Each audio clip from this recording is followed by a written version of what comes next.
విద్య నేర్పించాలి, విద్య వల్లనే మనిషి మానవుడు అంటే మహానుభావుడు కాగలుగుతాడు, వాళ్ళకి ఆత్మగౌరవం పెరుగుతుంది అనేటువంటిది వాళ్ళు తెలుసుకుని విద్య అనేటువంటిది మనిషికి అవసరము అనేటువంటిది తెలుసుకున్నారు. ఈనాటికి కూడాను స్త్రీలకు సమాన గౌరవం దక్కుతోందా అనంటే అది మనకందరికీ తెలుసు. ఈ రోజుకి కూడాను ఆడవాళ్ళ వస్త్రధారణ వేషధారణ మీద, లేకపోతే వాళ్ళ నడవడి ఎలా ఉండాలి, వాళ్ళ వేషధారణ వస్త్రధారణ ఎలా ఉండాలి అని ఈ రోజుకి కూడా చాలా పెద్ద పెద్ద స్థానాల్లో ఉన్నటువంటి మగవాళ్ళ కామెంట్స్ మనం వింటూనే ఉన్నాం. ఎందుకు అంటే ఇది వరకులాగా స్త్రీ వంటింటికే పరిమితం కాకుండా చదువుకుంటోంది, బయటికి వస్తోంది, ఉద్యోగం చేస్తోంది, వాళ్ళతో సమానంగా అన్ని పనులు చేస్తోంది. అది కొంచెం భరించడం కష్టమే అవుతుంది. ఎందుకంటే ఈ వేల సంవత్సరాల నుంచి పురుషాధిక్యత ఉన్నటువంటి సమాజంలో ఆడవాళ్ళు ఈ మాత్రం ఏంటి వీళ్ళు వంటింట్లో ఏదో వంట చేసుకుంటూ ఉండక సమానంగా ఉండడం ఏంటి? వేదిక పైన ఆసీనులైనటువంటి పెద్దలకి, వేదిక ముందు ఆసీనులైనటువంటి పెద్దలకి, చిన్నలకి, అందరికీ బాబాసాహెబ్ అంబేద్కర్ బర్త్డే శుభాకాంక్షలు. ఆయన బర్త్డే అంటే నిజంగా మన అందరికీ కూడా పండగే. సంక్రాంతులు, దసరాలు, దీపావళులు, రంజాన్లు, క్రిస్మస్లు కొంతమందికే ఉండవచ్చు, కానీ అమ్మా నాన్నలు పుట్టుకనిస్తే మనిషికి, ముఖ్యంగా దళితులకి, అణగారినటువంటి ప్రజలకి, మీరు అంటరాని వారు అని చెప్పి ఊరికి దూరంగా పెట్టినటువంటి వాళ్ళకి మీరు చదువుకు పనికిరారు, మీరు గౌరవానికి పనికిరారు, మీకు ఆత్మగౌరవం అనేది లేదు, మీరు మనిషిగా కూడా గుర్తింపు లేదు మీకు అన్నటువంటి వాళ్ళకి ఆయన భగవంతుడితో సమానం. ఆయనే గనక లేకపోతే నిజంగా మనం ఇక్కడ కూర్చుని ఈ రోజు ఇంత సంతోషంతో, ఇంత స్వేచ్ఛగా, ఇంత ఆనందంగా ఈ పండగ జరుపుకునే అవకాశం ఉండేదా? ఈసీఐఎల్లో కానీ, ఎన్ఎఫ్సిలో కానీ, స్కూళ్లలో కానీ, లేకపోతే ఒక పత్రికా రంగంలో కానీ ఎక్కడైనా సరే విద్యకు నోచుకోనటువంటి వాళ్ళు ఈ రోజున మనము ఈ స్థాయికి చేరుకున్నాము అని అంటే అది బాబాసాహెబ్ అంబేద్కర్ దయ కాదా? ఆయన పెట్టిన భిక్ష కాదా? బాబాసాహెబ్ అంబేద్కర్ ఆయన జీవితంలో ముగ్గురిని ఆయన గురువులుగా భావించారు. మొట్టమొదట గౌతమ బుద్ధుడు ఒక్కటే చెప్తాడు, ఎవరు ఏది చెప్పినా నమ్మకండి గుడ్డిగా. చివరికి నేను చెప్పినా సరే, గురువులు చెప్పారనో, మా తాత ముత్తాతలు చెప్పారనో, నాకు ఇష్టమైనటువంటి వాళ్ళు చెప్పారనో, తల్లిదండ్రులు చెప్పారనో, నువ్వు దేన్ని నమ్మకు, నీ అంతట నువ్వు తెలుసుకో, అది నిజమా అబద్ధమా తెలుసుకుని నీకు అది కరెక్ట్ అనిపిస్తే నువ్వు దాన్ని ఆచరించు. చివరికి నేను చెప్పింది కూడా మీరు గుడ్డిగా నమ్మొద్దు అని చెప్పినటువంటి ద ఫస్ట్ రేషనలిస్ట్ బుద్ధ భగవానుడు. అటువంటి బుద్ధ భగవానుడు మన బాబాసాహెబ్ అంబేద్కర్కి అంబేద్కర్ గురువుగా భావించారు ఆయన్ని. రెండవ వ్యక్తి జ్యోతిబా పూలే. ఆయన జీవితాంతము కూడా ఈ వర్ణ వ్యవస్థ వల్ల ఇబ్బంది పడినటువంటి జనం కోసం ఈ వర్ణ వ్యవస్థ పోవాలి, తక్కువ జాతి అని చూడబడ్డటువంటి వాళ్ళకి ఒక గౌరవం కల్పించాలి అంటే దీనికి మార్గం ఒక్కటి, విద్య.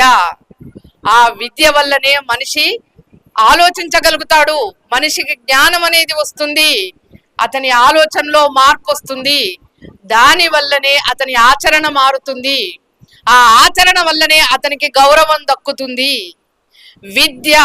విద్య మీద ఆయన అంతా ఫోకస్ చేశారు కాబట్టి 9 సంవత్సరాల వయసులో ఆయన్ని పెళ్లి చేసుకున్నటువంటి సావిత్రిబాయి పూలేని ఆయన విద్య నేర్పించి ఆవిడని మొట్టమొదట అంటే ఆవిడికి 18 సంవత్సరాల వయసులోనే ఒక పాఠశాలని ఆవిడ చేత తెరిపించి బాలికల పాఠశాల, అది కూడా అంటే మీరు చూడండి, అసలు శూద్ర కులాలలో మగవాళ్ళకే చదువు లేదు అని అనుకున్న టైంలో ఆడపిల్లలకి పాఠశాల పెట్టడము, వాళ్ళకు చదువు చెప్పడము అనేటువంటిది నిజంగా ఎంత సాహసమైనటువంటి పని. అందులో ఈ అగ్రవర్ణాల నుంచి అవమానాలను ఎదుర్కొంటూ, ఆటంకాలను ఎదుర్కొంటూ, అప్పుడప్పుడు భౌతిక దాడుల్ని కూడా ఎదుర్కొంటూ ఆడవాళ్ళకి ఆవిడ పాఠశాల ఒకటి కాదు, రెండు కాదు, 57 పాఠశాలలు. అంటే ఒక ప్రభుత్వం చేసేటువంటి పనిని పూలే, సావిత్రిబాయి పూలే గారు ఇద్దరూ కలిసి చేశారు అనంటే వాళ్లకున్నటువంటి ఆ దీక్ష, దక్షత. విద్య నేర్పించాలి, విద్య వల్లనే మనిషి మానవుడు అంటే మహానుభావుడు కాగలుగుతాడు, వాళ్ళకి ఆత్మగౌరవం పెరుగుతుంది అనేటువంటిది వాళ్ళు తెలుసుకుని విద్య అనేటువంటిది మనిషికి అవసరము అనేటువంటిది తెలుసుకున్నారు. ఈనాటికి కూడాను స్త్రీలకు సమాన గౌరవం దక్కుతోందా అనంటే అది మనకందరికీ తెలుసు.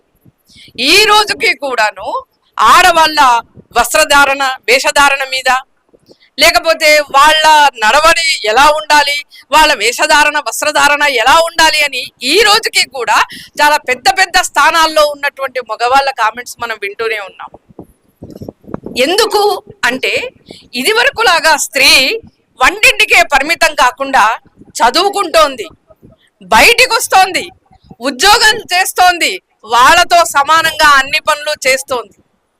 అది కొంచెం భరించడం కష్టమే అవుతుంది. ఎందుకంటే ఈ వేల సంవత్సరాల నుంచి పురుషాధిక్యత ఉన్నటువంటి సమాజంలో ఆడవాళ్ళు ఈ మాత్రం ఏంటి, వీళ్ళు వంటింట్లో ఏదో వంట చేసుకుంటూ ఉండక సమానంగా ఉండడం ఏంటి, అది జీర్ణించుకోవడం కష్టమే అవుతుంది.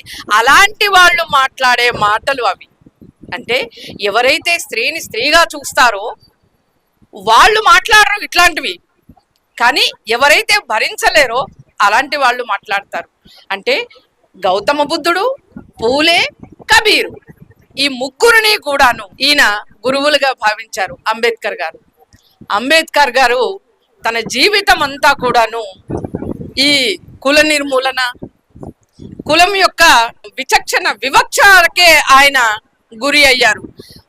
ఈ మధ్యలో ఒక సినిమా చూశాను, దాంట్లో చెప్తారు, నువ్వు కలెక్టర్గా, నువ్వు మంత్రివిగా, నువ్వు ఎమ్మెల్యేవిగా, నువ్వు అధికారివిగా, నువ్వు ఏమైనా కానీ నీకంటే ముందు నీ కులమే కనబడుతుంది, నీ కులమే చూస్తాము అని చెప్పి. అంటే ఎంత దారుణం అంటే మనిషికి జ్ఞానము కాదు ఇంపార్టెంట్, పుట్టినటువంటి కులం ఇంపార్టెంట్. కాబట్టి ఈ రోజుకి కూడా ఆ భావజాలం అనేటువంటిది సమాజంలో ఇంకా పోలేదు. దాని నుంచి మనం ఎదుర్కొని మనము అంటూ మన అస్తిత్వాన్ని మనము నిలబెట్టుకోవాలి అనంటే మనము మంచి మంచి పుస్తకాలు ఉన్నాయి, ఆ పుస్తకాలు తప్పకుండా చదవాలి. పుస్తకము అనేది అసలు అదొక జ్ఞాన భాండాగారము. కాబట్టి మీరు చదువుతారా, మీ పిల్లలతో చదివించుకుని వింటారా, ఏం చేస్తారో తెలియదు, కానీ పిల్లలకు మాత్రం చెప్పండి, చదవండి చదవండి చదవండి అంతే. ఆ చదువు ఒక్కటే మన జీవితాలను మార్చేది. చదువు తప్ప ఇంకొక మార్గం లేదు.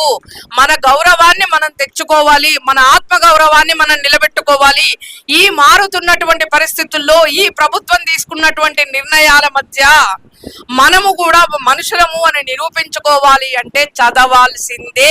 పిచ్చి పట్టినట్టు చదవండి చదవండి అంతే. అదొక్కటి తప్ప ఏమీ ఇంకా వేరే మార్గము లేదు అని నేను మీ అందరికీ చెప్పదలుచుకున్నాను. ఇక స్త్రీల విషయానికి వస్తే శాస్త్రీయ దృక్పథము అంటారు. శాస్త్రీయ దృక్పథం అంటే అదేమీ మనకేమీ అర్థం కాని విషయం ఏం కాదు. మన తాతలు, ముత్తాతలు, అమ్మమ్మలు అక్కడి నుంచి వస్తున్నటువంటి ఆచార వ్యవహారాలు ఏవైతే ఉంటాయో అవి మనకు నిజంగా పాటించేటప్పుడు అవి నిజంగా మనకు అవసరమా కాదా, వాటి వల్ల మనకేమైనా ప్రయోజనం ఉందా లేదా అని ఒక్కసారి ఆలోచించుకోండి. దీనికి ఒక చిన్న ఎగ్జాంపుల్ చెప్తాను, చాలా చిన్నది. మానవ వికాస వేదిక నుంచి ఒక ఆయన చెప్తారు, పెన్మత్స సుబ్బరాజు గారు.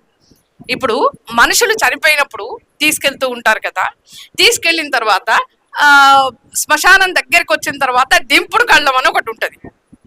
అంటే లాస్ట్ అండ్ ఫైనల్ గా చెవులో పేరు పెట్టి పిలుస్తారనమాట, పేమో లేస్తాడేమో అని. అదొక ఆచారం అయితే వాడు నిజంగా సూసైడ్ చేసుకున్నా, పోస్ట్ మార్టం అయిపోయినా, అంతా అయిపోయినా అక్కడ కూడా దింపి చెవులో పిలవడంలో అర్థం ఏంటి? అప్పుడు కూడా లేస్తారా అంటే ఇది రిలవెంటో ఇర్రెలవెంటో నాకు తెలియదు కానీ అంటే ఒక గుడ్డిగా ఒక ఆచారాలు అనుసరించడము అనేది అసలు ఎలా ఉంటది అంటే ఇది రేషనలా ఇర్రేషనలా, ఇది నిజంగా అవుతుందా కాదా అనేది మనకు అవసరం లేదు. అలా చెయ్యాలి కాబట్టి చెయ్యాలి అంతే. అక్కడ బియ్యం పొయ్యాలి కాబట్టి పొయ్యాలి అంతే. కొత్త ఇంట్లోకి వెళ్ళేటప్పుడు అటో బియ్యం పోయాలి ఇటో బియ్యం, దానికి మీనింగ్ ఏంటి నాకైతే అర్థం కాలేదు. సరే చెయ్యాలి కాబట్టి చెయ్యాలి అంటే నేను అనేది ఏంటంటే శాస్త్రీయ దృక్పథం అనేది అవసరం స్త్రీలకు. ఎస్పెషల్లీ మనకు గనక అలాంటి ఆలోచించేటువంటి శక్తి ఉంటే ఖచ్చితంగా మన పిల్లలకు చెప్తాం. మనం ఏం చేస్తున్నామో మనని చూసి మన పిల్లలు ఆచరిస్తూ ఉంటారు కాబట్టి, అనుసరిస్తూ ఉంటారు, అనుకరిస్తూ ఉంటారు కాబట్టి మనము రేషనల్గా ఉంటే వాళ్ళు కూడా రేషనల్ గా తయారవుతారు.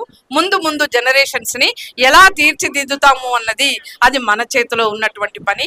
ఈ అవకాశాన్ని నాకు ఇచ్చినందుకు చాలా కృతజ్ఞతలు.